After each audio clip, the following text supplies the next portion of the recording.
Hey everybody, how's it going? I criticize Apple a lot on this channel. I waited until I had about 5 years of experience in this business, running both a supply company and a repair company in one of the most jam-packed metropolitan areas with Apple users in the world. And sometimes they do something that I find to be good, and I make sure to let them know that. With the Apple Independent Repair Provider program, when that came out about 6 months ago, I made sure to give them credit for doing something good for repair.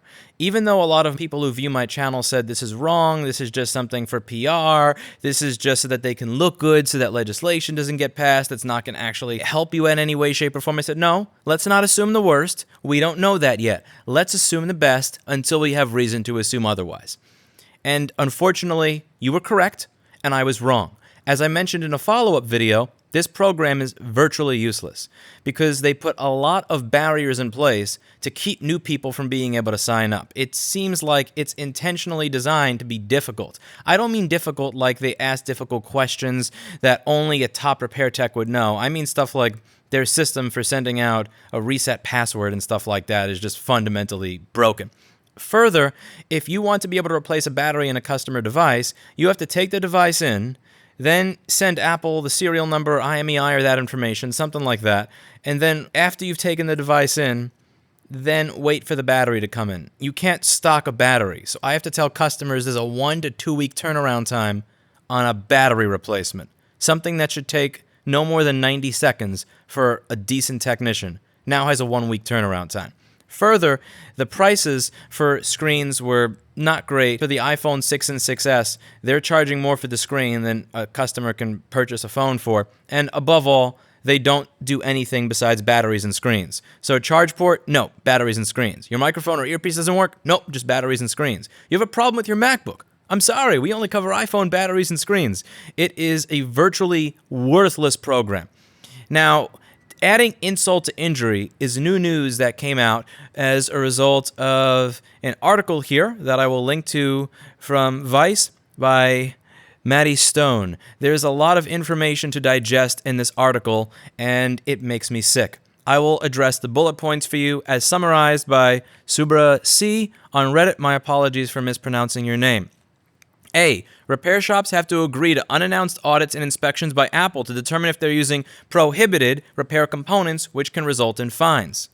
I'm fairly certain that if I have access to ISL 9240s, courtesy of people within your own supply chain that think what you do is douchey, that would be considered prohibited. So I would be fined, most likely, for being able to fix motherboards in my premises by having access to chips that Apple doesn't want me to have access to, so you can retain your data when I fix your board rather than have it replaced by Apple and erased.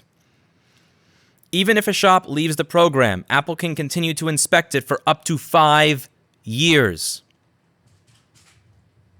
Imagine you have a job that requires drug testing, and you quit the job, and then they still try to enforce the drug testing for 5 years.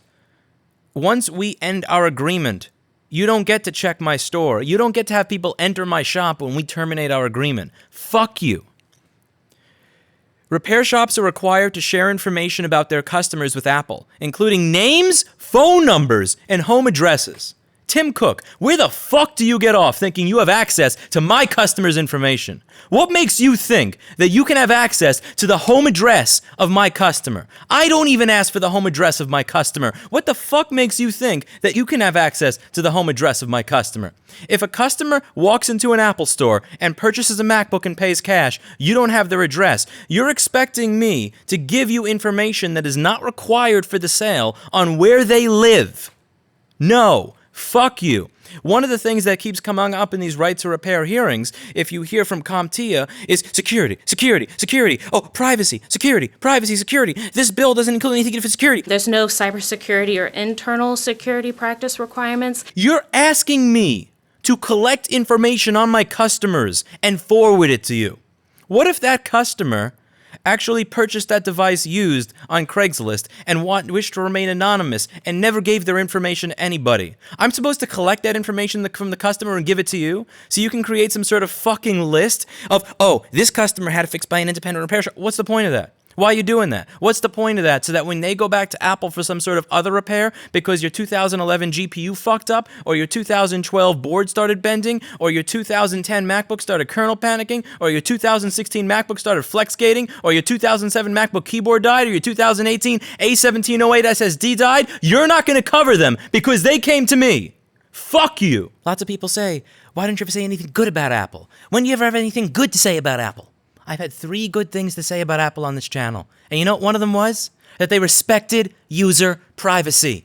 Fuck you, Tim Cook, for making me look like an idiot for one of the 3 times in 12 years that I had something good to say about you or your company. Customers who receive service from an independent repair shop have to sign an acknowledgement that they understand they're not receiving repairs from an Apple-authorized shop and that Apple won't warranty the repair, which, as right to repair advocate Nathan Proctor said, is essentially require them to advertise against themselves. No, that's not advertising against myself. When I say that I'm not Apple authorized, what I'm telling the customer is I'm not going to charge them $1,100 to $1,900 for a fucking bent pin. When I tell the customer I'm not Apple authorized, I'm telling them when I fix their board, I'm not erasing their fucking data. When I tell a customer I'm not Apple authorized, I'm telling them that I'm not going to charge them $300 to fix the headphone jack and that I actually know the difference between a fucking FPC connector and a solder joint. Shops that partner with Apple for supplies must avoid all prohibited products, which includes both counterfeit parts and products or service parts that infringe on Apple's intellectual property, which legal experts believe is ambiguous wording. Apple is also able to seize any prohibited products, which is a potential problem because many repair shops also repair non-Apple devices. So if I have an ISL 9240 chip in my shop that I'm going to use to do data recovery on a device that you refuse to service for your customer, you have the right to seize that from me? Suck my dick, Apple. Repair businesses that violate Apple's rules can be forced to pay Apple $1,000 for every transaction during an audit period if more than 2% of business transactions involve prohibited products.